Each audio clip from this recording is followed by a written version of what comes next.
संख्या पद्धति के ऐसे सवाल जिनको करने में विद्यार्थियों को 1 से 1.5 मिनट का समय लगता है, जबकि उनको 2 सेकंड से भी कम समय में किया जा सकता है। तो ऐसी ट्रिक्स को देखते हैं आज चैनल महाकाल ट्रिक्स में। तो आइए शुरू करते हैं। शुरू करने से पहले आपसे निवेदन करना चाहूँगा कि चैनल को सब्सक्राइब कर लीजिए, वीडियो को लाइक कर दीजिए, इसमें आपका कुछ भी जाता नहीं है। और आपको इस चैनल पे विशेष कर बहुत सी अच्छी अच्छी ट्रिक्स मिलेंगी जिनसे कि आप सवालों को 2 सेकंड में हल कर पाएंगे। देखते हैं पहला सवाल। किसी संख्या को जब 49 से विभाजित किया जाता है तो उसका शेषफल 32 आता है। तदनुसार यदि उसे 7 से विभाजित किया जाए तो शेषफल कितना होगा। तो ऐसे सवाल को करने के लिए हमें बहुत टाइम लग जाता है, लेकिन ट्रिक क्या है इसकी कि जो शेषफल बचता है और अब किससे विभाजित किया जाता है तो उसका भाग शेषफल में दे दीजिए। 7 चौक 28 होता है और 28 के बाद 4 बचा शेष, तो यही हो गया हमारा आंसर। ये करने में हमको टाइम बताने के लिए इतना टाइम लग गया है, नहीं तो आप एक बार समझ पाएंगे क्या किया हमने कि जिससे भाग दिया जा रहा है यहाँ पहले 49 से भाग दिया गया। ये और ये संख्या एक दूसरे को विभाजित करने वाली होंगी हमेशा सवाल में, और जो भी शेषफल आएगा उसको जिस संख्या से भाग देना है उससे भाग दे दें। कितनी बार भाग जा रहा है, जो शेषफल बचेगा वही शेषफल आ जाएगा, वही हमारा उत्तर होगा। तो आई होप आप समझ गए होंगे ट्रिक को। अगला सवाल देखें कौन कौन आंसर देता है। कोई संख्या 280 से विभाजित करने पर 115 शेषफल देती है। यदि वही संख्या 35 से विभाजित की जाए तो शेषफल क्या होगा। अब इसमें आपको पेन चलाने की ज़रूरत नहीं है। 35 दिया 105 होता है, तो बचा 10, आंसर हो गया 10।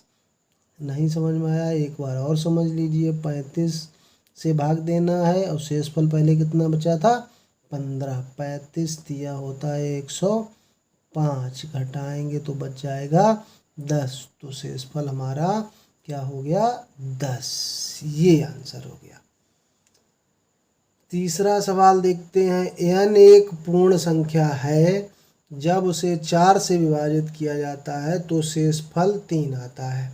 तदनुसार 2n को 4 से विभाजित करने पर शेषफल क्या होगा। शेषफल कितना होगा, आंसर होगा इसका 2। कितना टाइम लगा, पढ़ते ही आंसर हो गया। क्यों, क्योंकि 4 से विभाजित किया जाता है तो शेषफल कितना आता है 3। 2n को 4 से, तो पहले n को भाग किया जाता था तो 3 शेषफल आता था। अब दोगुनी संख्या कर दी गई है, उसको 4 से विभाजित किया जाए तो आप शेषफल को 2 गुना कर दीजिए। 3 गुणा 2 यानी कि हो गया 6। अब 6 को 4 से विभाजित कर दीजिए, 4 एकम 4, शेषफल हो गया हमारा 2। तो जब भी संख्या यहाँ पे 2n 3n 4n कर दी जाए तो आप शेषफल को उतना गुना कर देंगे और जिस संख्या से भाग देना है उससे भाग दे देंगे। समझ में आ गया होगा। नहीं समझ में आया तो एक बार मैं और बता देता हूँ कि जब 4 से विभाजित किया जाता है तो शेषफल 3 आता है। कितना आता है शेषफल 3। अब हमें n संख्या थी, अब 2n को 4 से भाग देना है, यानी कि संख्या को हमने 2 गुना कर दिया, तो आप शेषफल को भी 2 गुना कर दीजिए। शेषफल 3 का दूना हो गया 6। 6 को 4 से विभाजित करेंगे तो 1 बार जाएगा और 2 शेषफल बच जाएगा। चौथा सवाल देखते हैं इसी तरह का। जब n को 7 से विभाजित किया जाता है, परीक्षा में ऐसे भी हो सकता है कि जब किसी संख्या को 7 से विभाजित किया जाता है तो शेषफल 4 आता है। अब 2n प्लस 1 को 7 से विभाजित करने पर शेषफल क्या होगा। तो हमको क्या करना है, शेषफल कितना आता है 4। अब यहाँ संख्या कितनी है 2n, 2 गुना करके 1 जोड़ दिया गया, तो आप शेषफल को 2 गुना करके 1 जोड़ दें, 4 दूना 8 और 1 जोड़ देंगे 9। 9 को 7 से विभाजित कर दीजिए, 7 एकम 7, शेषफल क्या बचेगा 2, आंसर हो गया हमारा। 5वां सवाल है, जब किसी संख्या को 5 से विभाजित किया जाता है तो शेषफल 2 आता है।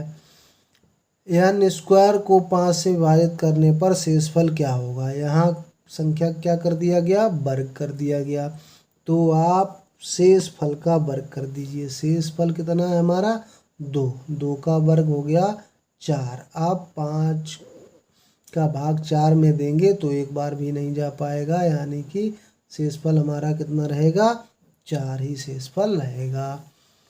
तो इस तरह के अन्य ट्रिक्स को जानने के लिए हमारे चैनल को सब्सक्राइब कीजिए, बेल आइकन ज़रूर दबा दीजिए ताकि मैं वीडियो डालूं और आपको नोटिफिकेशन प्राप्त हो जाए।